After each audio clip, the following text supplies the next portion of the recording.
Hello, good morning. Ano na kami ngayon dito? 9:44 AM. So, lumabas na naman ako kasama ang aking husband Ri.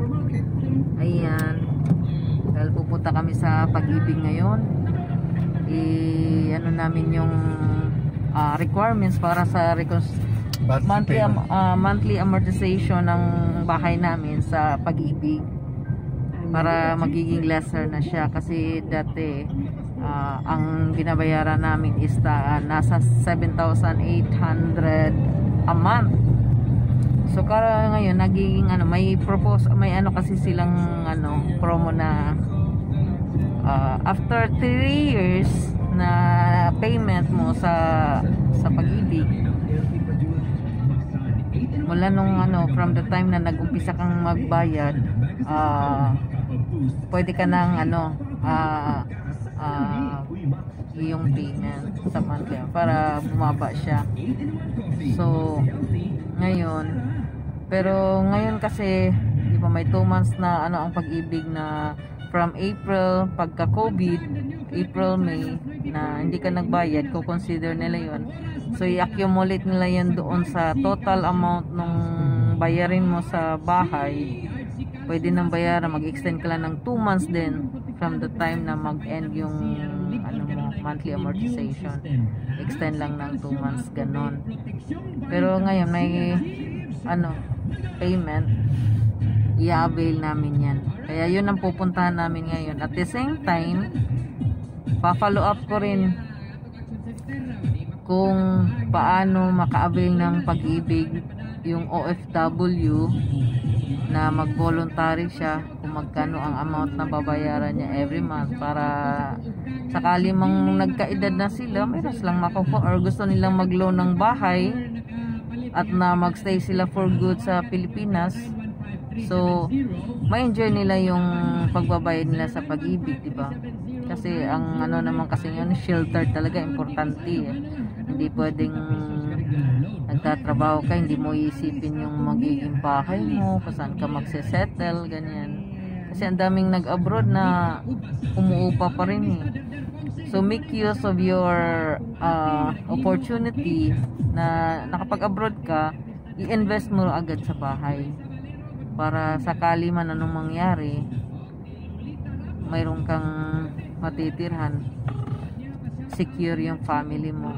So ito ngayon yung sadya din namin sa Pag-ibig ngayon, target. At sino man yung gustong mag-loan ng pabahay, at least ito mai-guide ko rin kayo kung ano ang requirements na kailangan aside doon sa lang RSVP na form na pipilapan mo.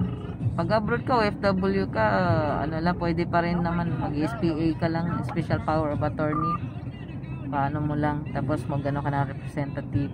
Ngayon titingnan natin kung ano ang kailangan, yung minimum requirements sa salary para maka-avail ka sa housing loan. Kasi ang alam ko sa housing loan, kukwentahin nila yung kita mo monthly kasama ng yung spouse mo. Kaya kailangan sumasahod ka ng or nag-i-income kayo a month more than 25,000, ganyan, para maka-avail ka sa housing loan. So for now, anahin man na natin, nasa daan pa tayo, nasa bridge kami ngayon sa Mactan Lapu-Lapu Bridge, Lapu-Lapu Mandawi Bridge. Yan yung sa yan, GMC, General Milling Corporation, paggawaan ng mga chichirya, mga harina, ganyan. Yan, para overview na rin sa Lapu-Lapu. Ayan, pinalibutan. Isla kasi kami. Yan. Nasa bridge. Pangalawang bridge yun. Ayan, may mga squatter. Ewan ko kung saan halos Muslim na yung nandyan sa mga squatter na yan. Papakita ko na rin yung The bad side. Lapu-lapu. Badyaw. Hindi naman ba? Hindi, Badyaw. mga badyaw. Mga Muslim halos yan dyan. Ayan o. Ay, mga barko. Ayan yung Petron. Ito naman yung sa Wano, sa Mandawi. Nandyan yung mga barko. Yan.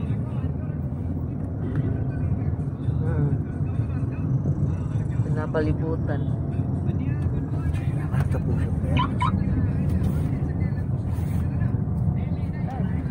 Pakita ko lang yung ano ng Cebu. Cebu mismo. Yung maraming nakaka-miss na ano, yung mga nagsi-abroadan kasi na may miss nila itsura ng Lapu-Lapu. Kaya gusto ko papakita nung umalis sila mga 10 years, 20 years ago, iba pa yung itsura ng Lapu-Lapu at saka ng Cebu City, Mandawi City. So ayan, ngayon marami ng building. Marami ng ano, mga tore-tore dito. Saka maganda na kaysa noon.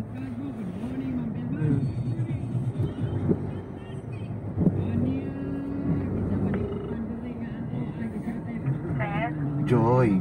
Yes po. Morning. Pupunta ako dyan. Okay. Kasama ko si Mrs. para makapagpirma na siya. Sige. Mamaya yan ako. Tatawag ako pag nandiyan. Hello, malapit na tayo kaya sa Pag-ibig na yan. Nandito na tayo sa Mabolo.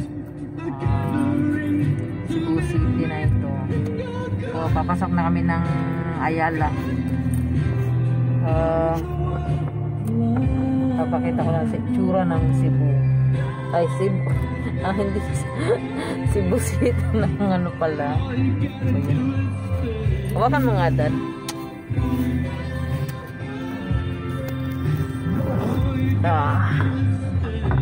Sasarasi. Hirap lang magsara sa seat niya ng pag kaya, ayan.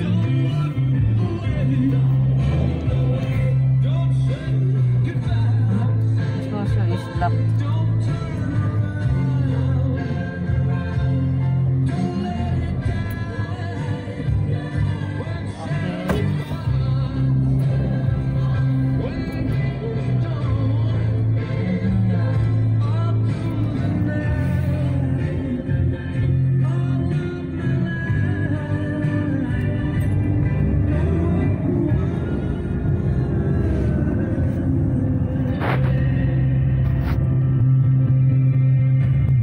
Traffic na.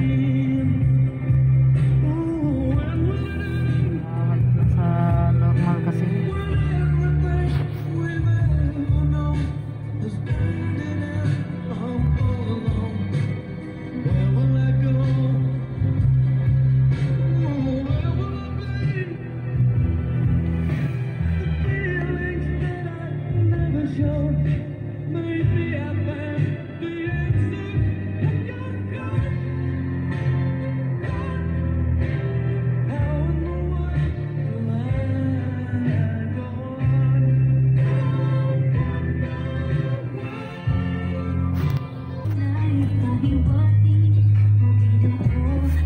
Makikita din na yung global office dito. Meron, diretso ba tayo dito? Oo.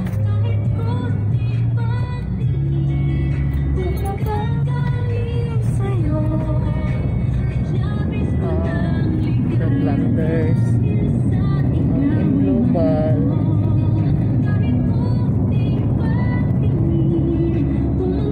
Ito yung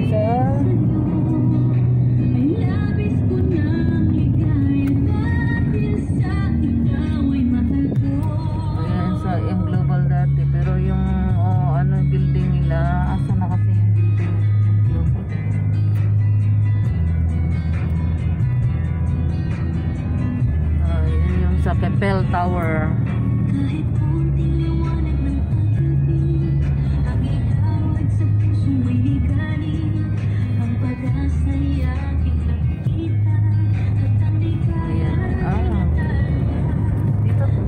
Saan? Dito to, bakit yung ano? Sinabi mo, diretso nga. Keppel Tower nga, dito nga no. Umikot ka na lang doon. Saan ako ikot? Saan ka ba dumaan nung pumunta ka ng Pag-ibig? Malay ko, hindi ko naman ako nagpunta yan. Nag-taxi ako.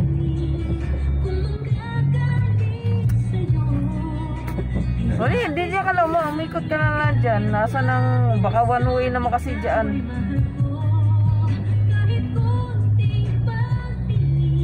Ito na kami ngayon sa Pag-ibig Building.